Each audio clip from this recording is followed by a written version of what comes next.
नमो भगवते वासुदेवाय।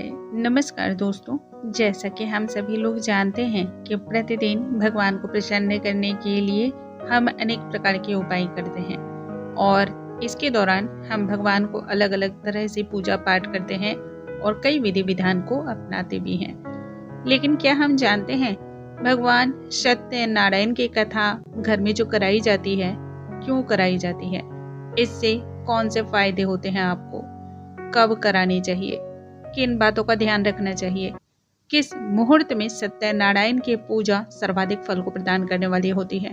भगवान सत्यनारायण की जब पूजा करवाते हैं तब भोग में कौन सी ऐसी विशेष चीज है जो जरूर लगानी चाहिए। पूजा सुबह करानी चाहिए अथवा शाम को। दीपक कितने मुख वाला होना चाहिए। कौन सी तिथि को भगवान श्री सत्यनारायण की पूजा जो है सभी फलों को प्राप्त कराने वाली मानी जाती है। इसके अलावा जब कोई भी घर में विशेष आयोजन होता है, फिर वो चाहे शोकाकुल कोई आयोजन होता है या फिर किसी भी हर्ष उल्लास का कोई माहौल होता है, कोई भी मांगलिक कार्य होता है या फिर कभी कोई अमांगलिक कार्य जब हो जाता है, तो उन सभी की शुरुआत में या फिर जब इन सभी कार्य समाप्त हो जाते हैं तब उसके बाद सत्यनारायण भगवान की कथा क्यों करवाई जाती है। इन सभी से जुड़े हुए जितने भी सवाल हैं और जवाब हैं, उनका आज मैं इस वीडियो में जवाब देने वाली हूँ। आइए वीडियो को हम स्टार्ट करते हैं। नमस्कार दोस्तों, कैसे हैं आप सभी। उम्मीद करती हूँ आप सभी स्वस्थ होंगे, सुरक्षित होंगे और आप सभी के उत्तम भविष्य की कामना करते हुए आज का ये वीडियो स्टार्ट करती हूँ। सनातन धर्म में सत्यनारायण की पूजा का अपना ही अलग एक विशेष महत्व माना जाता है। यह पूजा यदि आप कुछ विशेष दिनों में करते हैं तो इससे आपको फायदे अनगिनत मिलते हैं। बात चाहे गृह शांति की हो या फिर सुख समृद्धि, सुख और ऐश्वर्य की हो या फिर सुखी दाम्पत्य जीवन की। हर शुभ कार्य करने से पहले भगवान श्री सत्यनारायण की कथा का आयोजन किया जाता है। लेकिन बहुत सारे लोग हैं जो इनसे जुड़े हुए नियम को नहीं जानते हैं। उन सभी का आज के इस वीडियो में हम जवाब देंगे और इसके साथ यह भी जानेंगे कि शुभ कार्य हो या फिर मृतक का संस्कार, दोनों की ही समाप्ति पर भी जो सत्यनारायण की कथा है यह अवश्य करवाई जाती है। तो क्या है इसके पीछे का रहस्य, क्यों करवाना चाहिए। सबसे पहले हम जानते हैं भगवान श्री सत्यनारायण की कथा हमें कब करानी चाहिए, किन बातों का ध्यान रखना चाहिए। तो दोस्तों, भगवान श्री सत्यनारायण की कथा आप एकादशी के दिन, पूर्णिमा के दिन, गुरुवार के दिन या फिर जो एकादशी मिश्रित द्वादशी होती है उस दिन भी आप करवा सकते हैं। बहुत ही शुभ मानी जाती है।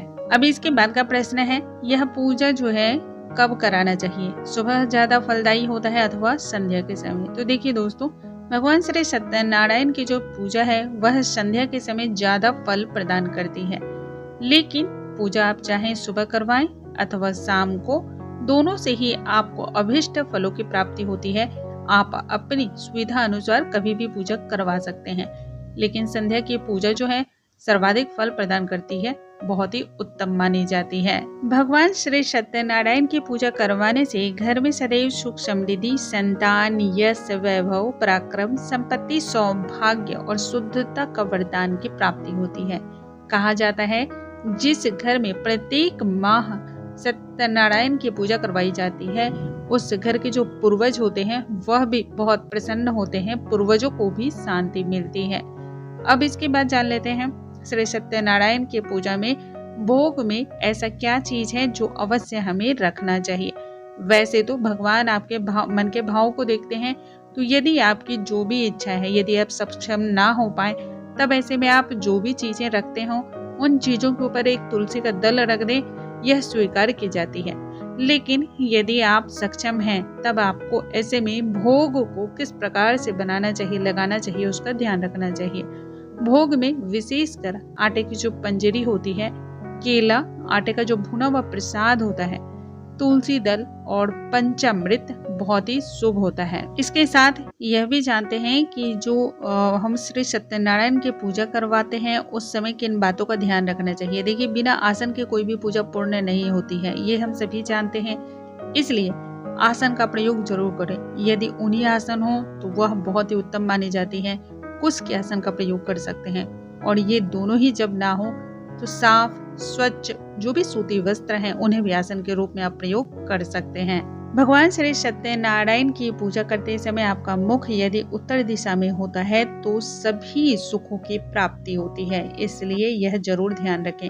और यदि किसी भी कारणवश आप उत्तर दिशा की तरफ मुंह ना रख पाए तब आपके मुख की जो दिशा है वह पूर्व दिशा की ओर होनी चाहिए। भगवान श्री सत्यनारायण की पूजा तब तक अधूरी होती है जब तक आपने व्रत का संकल्प नहीं लिया है। किसी भी व्रत, किसी भी पूजन, किसी भी प्रयोजन या फिर विशेष मनोकामना की पूर्ति के लिए यदि आपने ईश्वर की किसी भी प्रकार से कोई आराधना की है या आपने किसी भी प्रकार का कोई यज्ञ कराया है, उन सभी चीजों की पूर्णता के लिए, पूर्ण फल प्राप्ति के लिए आपको संकल्प भी उतना ही आवश्यक है।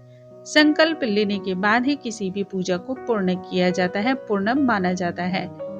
दोस्तों, मुझे उम्मीद है आज की यह जानकारी आप सभी को पसंद आई होंगी। ऐसी और भी जानकारियों के लिए हमारे चैनल पे बने रहें। अगले वीडियो में हम एक नई जानकारी के साथ फिर से मिलेंगे। तब तक के लिए नमस्कार दोस्तों।